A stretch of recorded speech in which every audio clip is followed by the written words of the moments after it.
Bharat versus ইংল্যান্ডের প্রথম test ম্যাচটি জিততে জিততে ভারত হেরে যাওয়ার পর সেকেন্ড টেস্ট ম্যাচটি শুরু হতে চলেছে জুলাইয়ের 2 তারিখ থেকে। এই যা এ আবার কি শোনা যাচ্ছে, দ্বিতীয় টেস্ট ম্যাচটি খেলবে না জসপ্রীত বুমরা। অপরদিকে বোলিং ইউনিট ইংল্যান্ডের আরো স্ট্রং হয়ে গেল, জোফরা আর্চার খেলবে দ্বিতীয় টেস্ট ম্যাচটি। এ যেন ভারতের কাছে গোদের ওপর বিস্ফোরা হয়ে উঠল।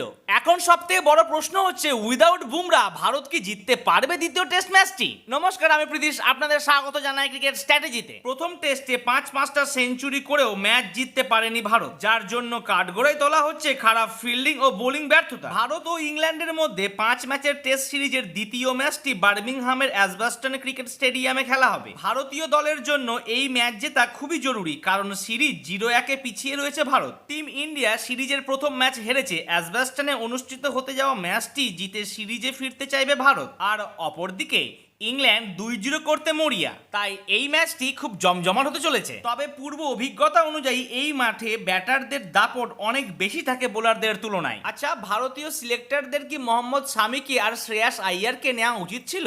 যদি আপনাদের মনে হয় এটি উচিত ছিল, তাহলে ভিডিওটিকে লাইক করুন আর চ্যানেলটিকে অবশ্যই সাবস্ক্রাইব করে দিন। ইংল্যান্ডের বিরুদ্ধে সিরিজে দ্বিতীয় টেস্ট ম্যাচ খেলবেন কিনা সে নিয়ে সন্দেহ রয়েছে জসপ্রীত বুমরার, আর তারই জন্য ম্যানেজমেন্টরা বড় প্রবলেমের মুখে পড়েছে। তার অনেকগুলি কারণ রয়েছে। হর্ষিত রানাকে সিলেকশন করার পরও তাকে বার করে দেওয়া হলো দল থেকে। সিরাজ তো উইকেট পাচ্ছেই না, প্রসিদ্ধ কৃষ্ণা উইকেট পাচ্ছে বটে, কিন্তু প্রচন্ড হারে মার খাচ্ছে, অর্থাৎ রান অনেক দিচ্ছে সে। আচ্ছা, শার্দুল ঠাকুরকে কি আপনারা বোলার হিসাবে ভাবেন? যদি ভাবতেন তাকে তারা বল তো অন্তত পক্ষে দিতেন, আপনারা তো বলই দিচ্ছেন না তাকে, তাহলে তার দলে থাকা না থাকা কি বা যায় এসে যায় কার? আপনারা হয়তো ভাবছেন জসপ্রীত বুমরার জায়গাতে আর্শদীপ সিংকে আনবেন, ঠিক আছে, কিন্তু তাকে ডেবিউ ম্যাচে ভাববেন না যে সে জসপ্রীত বুমরার মতো পারফরমেন্স করে দেবে। ওভারঅল এটাই বোঝা যাচ্ছে ইন্ডিয়ার দ্বিতীয় টেস্ট ম্যাচটি জেতা খুব শক্ত হয়ে উঠছে ইংল্যান্ডের বিরুদ্ধে। অবশ্য বন্ধুরা, আপনাদের কি মনে হচ্ছে সেটি আমাকে জানাতে মোটেই ভুলবেন না।